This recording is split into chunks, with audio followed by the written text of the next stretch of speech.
बिस्मिल्लाहिर्रहमानिर्रहीम। मेरा आज का जो प्रोग्राम है वो बुनियादी तौर पे तहरीक इंसाफ के कारकुनों के लिए और जो पीटीआई की इस वक्त की लीडरशिप है उनके बारे में है। हमारे जितने भी व्हाट्सएप ग्रुप हैं पीटीआई के, उसके ऊपर कारकुन, जो मैं भी एक कारकुन हूँ, मैं अपना पहले तारुफ कराता चलूँ। मोहम्मद अमीन ज़की मेरा नाम है। मैं पीटीआई का फाउंडर मेंबर हूँ और जनरल सेक्रेटरी पंजाब रहा हूँ। तो जब कारकुनों के ऊपर कोई परेशानी या तकलीफ़ आती है तो फिर वो लिखता भी है और बात भी करता है, और ये अच्छी बात है।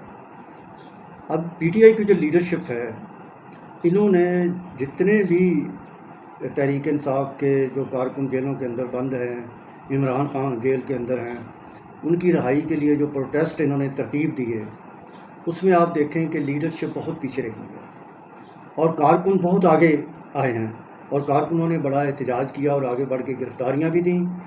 और जिस तरह के ये 26 नवंबर को हुआ कि वहाँ से गंडापुर साहब चले गए और कारकुनों को वहाँ छोड़ के चले गए और वहाँ पे गोली भी चली है और कारकुन शहीद भी हुए हैं, गिरफ़्तार भी हुए हैं और लापता भी हुए हैं, पता नहीं है वो कहाँ पे हैं।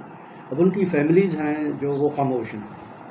ये पढ़ते रहता हूँ मैं व्हाट्सएप पे। आज मैं मजबूर हो के ये कर रहा हूँ कि जो हमारी लीडरशिप है, ख़ासकर वो वकला के ऊपर ज़्यादा मबनी है, उन्हें चाहिए कि वो जो हमारे कारकुन जेलों के अंदर बंद हैं और इमरान खान साहब, इवन हमारी दूसरी लीडरशिप, उनके लिए वो जो कोशिशें उन्होंने करनी हैं वो करें अदालतों के अंदर कि वो रहा हो जाएँ। हाँ, सियासी पार्टियाँ मुज़ाहरे भी करती हैं, लेकिन मुज़ाहरा ऐसे होना चाहिए कि जो लीडरशिप होती है वो सबसे पहले आगे होती है, कारकुन पीछे होते हैं। अब यहाँ पे ये उल्टा मामला है कि कारकुनों को आगे कर दिया जाता है और ख़ुद पीछे रहते हैं ये लोग, और कारकुन ही गिरफ़्तार होते हैं और कारकुन ही ज़ख्मी भी होते हैं, उनमें शहादतें भी हो जाती हैं।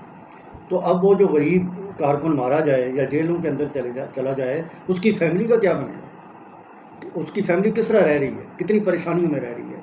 तो मेरी ये दरख्वास्त है पार्टी की लीडरशिप के आगे कि अगर आपको इतना ही लीडरशिप का शौक़ है तो कम से कम आप कारकुनों को हौसला दें और कारकुनों की हेल्प भी करें और कारकुनों की उनकी बातें भी सुनें, उनकी परेशानियां देखें उन्हें। लेकिन कोई नहीं देखता, कोई नहीं देखता।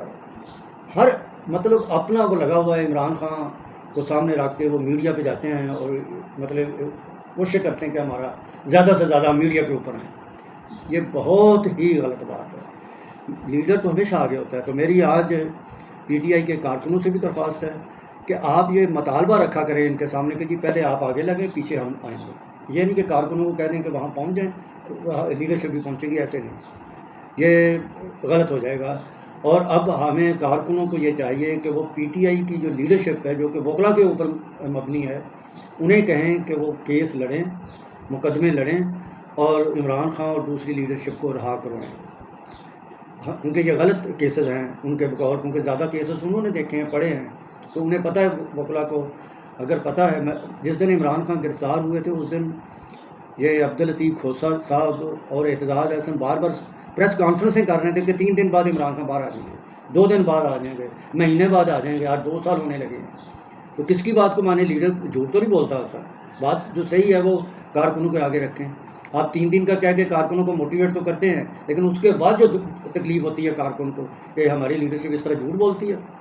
तो आज मेरी ये दरख्वास्त है लीडरशिप के आगे, जो पीटीआई की लीडरशिप है, वो कारकुनों से मिलें और कारकुनों के साथ मीटिंग्स करें।